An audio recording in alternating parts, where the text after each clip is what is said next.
السلام عليكم، تحية نضالية إلى جميع الأحرار.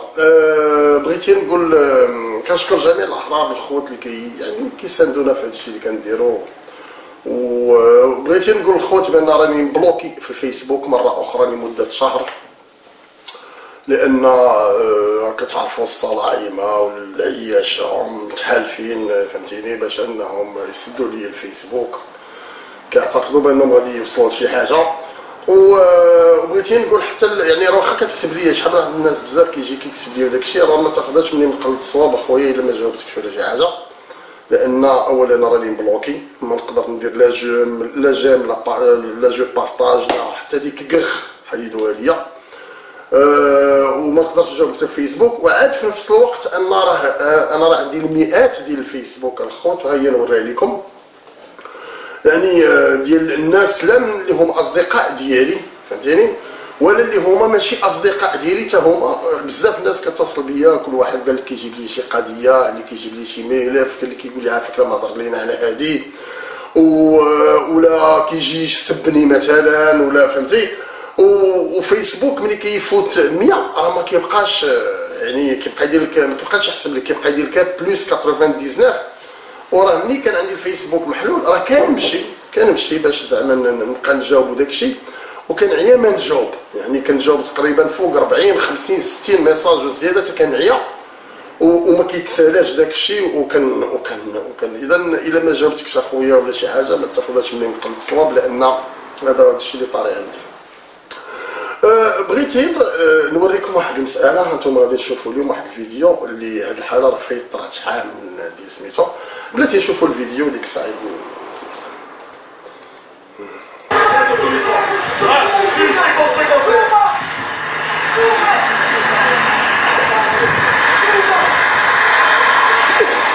صافي نعطيكم الاسيستون، صافي voilà le docteur qui assiste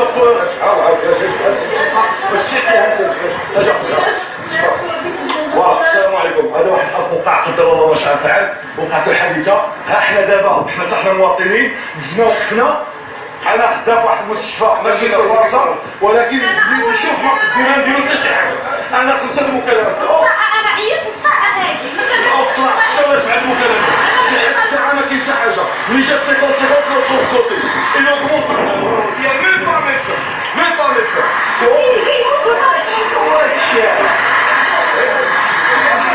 فوالا لا فاميك اللي هذا هو كلاس ساكن، فوالا لا فاميك كيعطوا لاسيستون صافي هنا.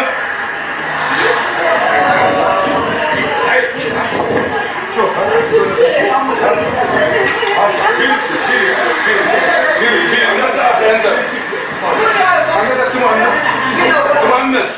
سي محمد صديقي، سي محمد واحد شويه بغيت نشوف السيد بلوكي يا خويا، شويه بلوكي ولا avec le panneau et ça fait plus de 30 minutes.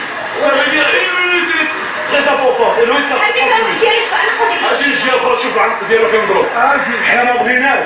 ها شوف هذه من هنا، شوف اكروش ايوا حشومه العيال غازاتو في البطول غاتسيري هنا وغاتسيري واخا شنو قال واخا الشريف واخا لا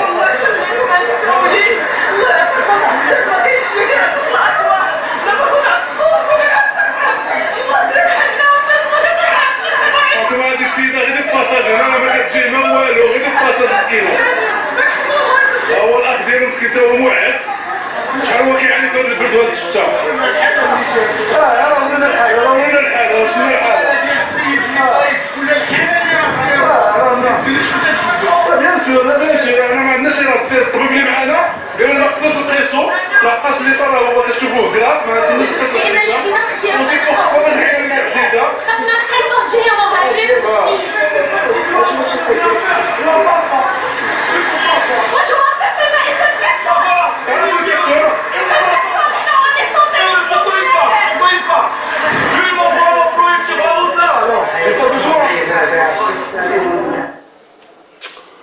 هاد الحاله هذيك وكانت في الطاليان ولا كانت عند الكفار كي كتقولوا يا المظلمين، ما نحسبش لك حتى 4 5 مينوت تهبط الهليكوبتر وتهبط بطاقم بالاطباء ديالو، بالفرمليات ديالو، الفرمليين ديالو، الاجهزه بورطابل وكل شيء، يديروا ليه داكشي اللي خاصو يدار ليه في لورجونس، في برونتو سوكورسو نيوزا، مي يهزوه من تما حتى تكون الحاله ديالو استقرات تما.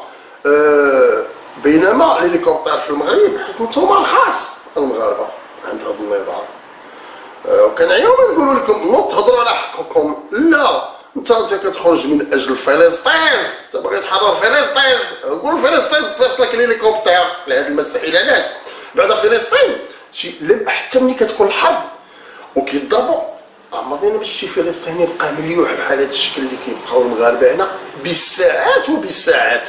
بينما نهار قوريه دايزه في كروازير على بعد 60 كيلومتر في البحر، مشات ليها الهليكوبتر ديال الدرك الهلاكي، فهمتيني اللي هلكنا الدرك الهلاكي، مشى جابها وعاودوا ردوها لكروازير.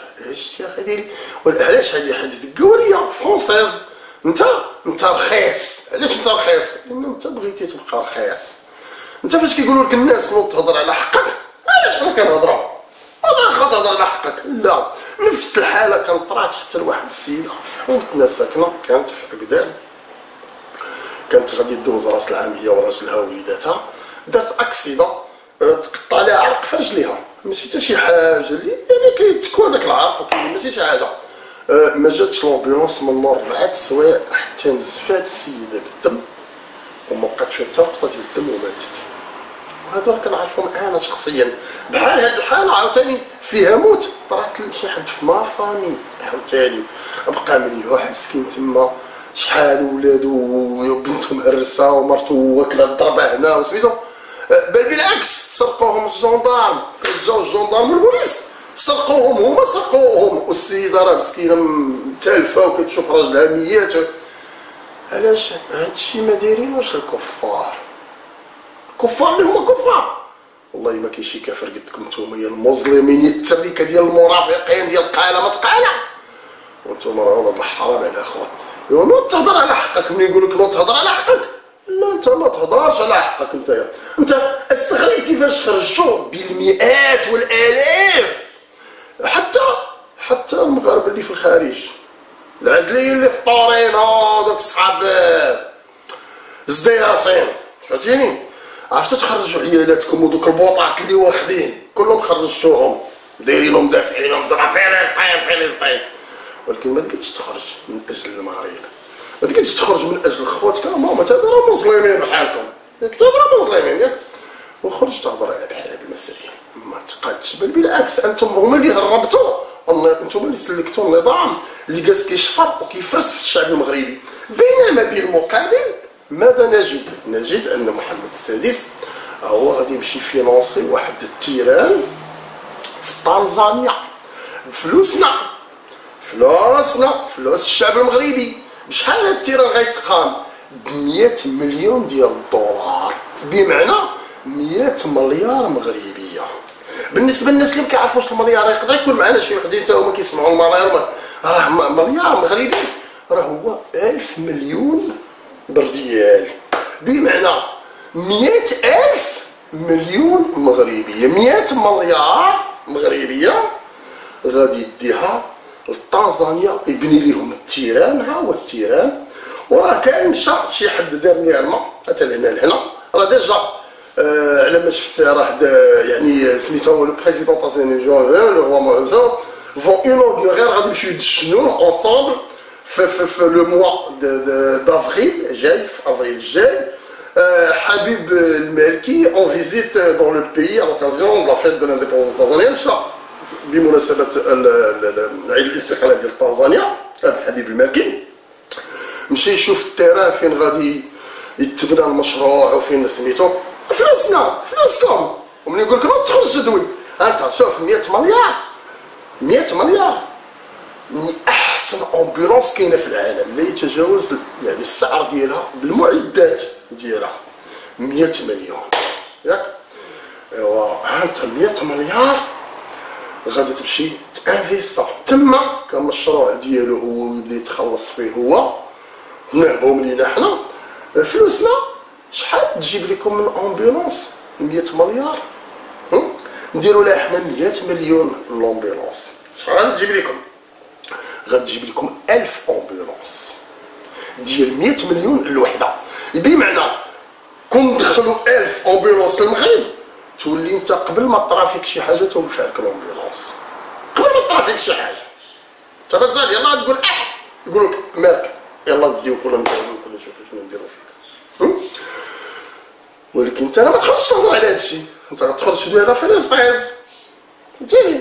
انا اصلا كرهت فلسطين غير من هاد التصرفات ديالكم. من المهم ما كنت اتعاطف مع القضيه الفلسطينيه لان كنشوف ان المساله ولات مسيسه دينيه، ضاحكين على البراقيين الخرافيين بها وما يخرجش يدوي على حقوقه في المغرب. شوف غير الافارقه، شو الافارقه في بلادك كي دايرين، كيتعرى على البوليسي الافريقي ولا كيتعرى، وعلاش ما كنضربوش البوليس؟ علاش الافريقي داير الفوضى في المغرب؟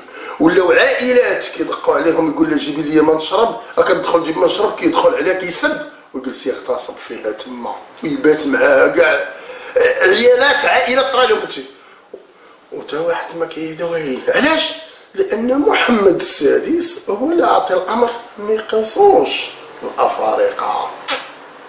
عاد كيمشي لبلاداتهم اللي شاري عندهم لي ميضاغ اللي نابهم وجيبهم للزريبه. كل ما جا نجمعكم مع الزريبه ديال الحواله اللي عندي في المغرب وانت ما تقدش تدوي، سير لبلادو ديال داكشي اللي كيدير هو، شوف واش غادي شوف غيخليوك الا ما ياكلوك هكذا ماكله ياكلوك حي انت كتشوف وما تخرج تهضر على حقك. رزقك فين كيمشي كل مره 100 مليار حنا عاد خلي داكشي اللي ما كيبانش، لان هذا الشيء هو باش يدير لكم لي زومبيلونس، هو باش يدير لكم فين تخدموا، هو باش يدير لكم راه ملايير وملايير تنهب يوميا صباح وعشيه وانت ما كاينش في هذا العالم.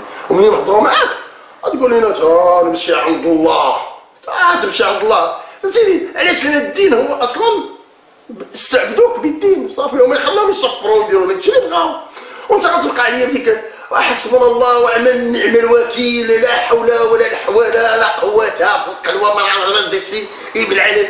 وانت ديك الهضره سير تقولها ديرها في بانين وهذيك راه ما غاديش تحل لنا المشاكل.